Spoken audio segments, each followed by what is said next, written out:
Hi, welcome back. I'm Matt, and I have an update on another completed read. And this time it was a long reading project.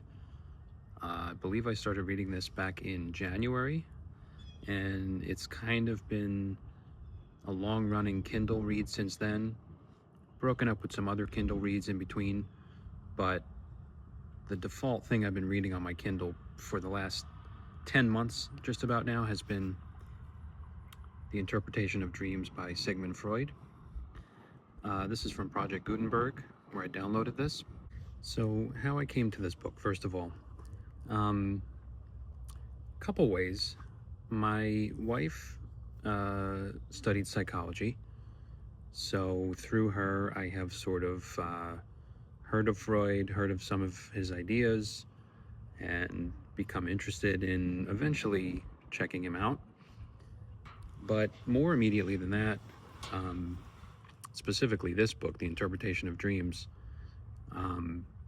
early this year, late last year and early this year, I guess, my youngest was having some sleep issues, as the young ones do, and continually mentioned that it was specifically tied to dreams. And, you know, my wife and I were kind of trying to talk her through it. The dreams were kind of recurring and becoming an issue, and you know, I think at some point I kind of made an offhand joke, an offhand comment about, well, you know, what do you do for dreams? What kind of doctor do you see? Is there a doctor, or do you just consult Dr. Freud? And so that kind of put the idea in my head of actually maybe looking into Freud's discussion about dreams, more so just for general interest and to check Freud off, you know, as having checked him out at least, but also, you know, maybe for diagnostic purposes. And then not long after that little phase, I was in a used bookstore, and I saw a copy of Interpretation of Dreams. I think it was in the Barnes & Noble Classic edition, and I almost was going to grab it. But then I realized, you know, this is a public domain title, and I can get this online somewhere for free, so I went ahead and did that instead, and I loaded it on my Kindle, which at the time was still a pretty new device to me, so I was looking to load up some content on it, and I got about to reading it. And that's been since January, so I can finally say I finished this. And I don't really know if I can give you too much in the way of an educated take or analysis of this. It vacillates at times between being comprehensible and then being incomprehensible. But if I use the chapter headings as kind of a guidepost for myself, I do find that, you know, there is at least some structure to this that made it intelligible, you know, for the most part. And at times it definitely was very captivating reading. At times, page after page went down pretty smoothly, and Freud's writing carried you along and described kind of a whole host of sample dreams he went through from patients of his that he tried to analyze and interpret, as well as a batch of his own dreams. And then he sort of builds up the momentum throughout the book to finally trying to analyze toward the end, psychoanalytically, I guess, psychologically, what's actually happening when dreaming and what that means. But you know, the first chapter is the scientific literature on the problems of the dream, and it's pretty much what it sounds like. He goes through a bunch of writers and thinkers on the topic and is complete with citations and kind of their thoughts on dream interpretation and dream origination, and he engages with those thoughts. Then he goes on to method of dream interpretation, analysis of a sample dream, and he takes you through this one specific dream. I believe this is the one referred to as Irma's injection.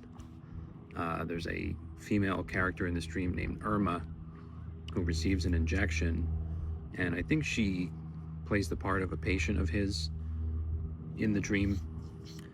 And that's when he kind of starts to formulate his ultimate thesis of the book, which is chapter 3, The Dream is the Fulfillment of a Wish. Freud in this continually reverts back to the idea of a dream being wish fulfillment. Even dreams that would appear to be very far-fetched to be wish fulfillment. Things that are very negative in nature, even repulsive. And he lists a couple sample dreams of his and some of his patients to try to prove that point. Ultimately saying that all dreams, no matter what, stem from some kind of deep-held subconscious wish fulfillment that the dream is trying to fulfill. Just an example off the top of my head, there's a dream of Freud's that he goes over in here where he talks about his father in the dream occupying the role of some kind of ruler or royalty figure. And I remember he gives some kind of explanation for that along the lines of, well, that's obviously the universal human wish of being great or achieving greatness being fulfilled in that dream. So those are the kinds of arguments. But yeah, it took a long time to get through this,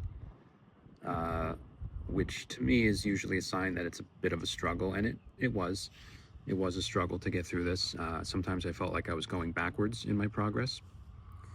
But ultimately, you know, it's one of those that circumstances just kind of aligned for me to pick it as my next read. And I'm glad that I got through it. I probably won't grab anything along the lines of this level of psychological depth anytime soon. I think I've had my fill of that for a while now. But it was interesting. It was interesting to, you know, actually read Freud.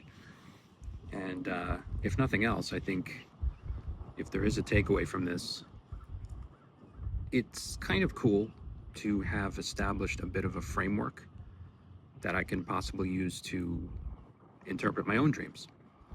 I'm not saying that Freud's theory of all dreams being wish fulfillments is necessarily true or something that I wholeheartedly agree with, but at least it was interesting to go through the tedious and painful detail that Freud goes through to extract and assign meaning to different symbols in dreams and different characters in dreams. And I think we all kind of have an interest in trying to make sense of our dreams to the extent we remember them.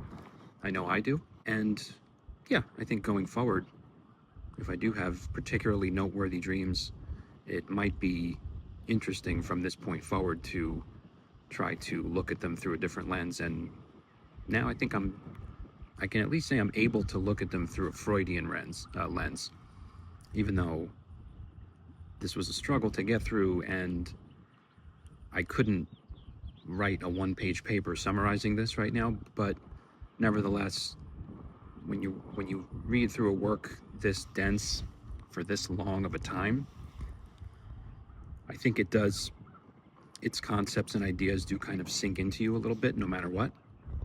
And I think that I will carry that going forward, and perhaps be able to analyze my own dreams through Freud's interpretation method. But yeah, this is one I've been reading on the Kindle for quite a while, and it did feel good to finally get to the end of this one. So yeah, and to go full circle and sum up the story about my youngest's dreaming episodes, they've certainly improved since I started reading this, but they do crop up from time to time still.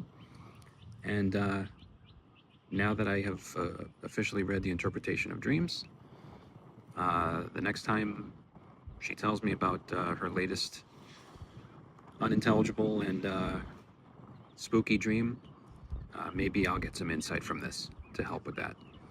So yeah, just wanted to share some kind of off-the-cuff thoughts on reading Freud for the first time, and I won't say for the last time, but certainly for the last time for quite a while.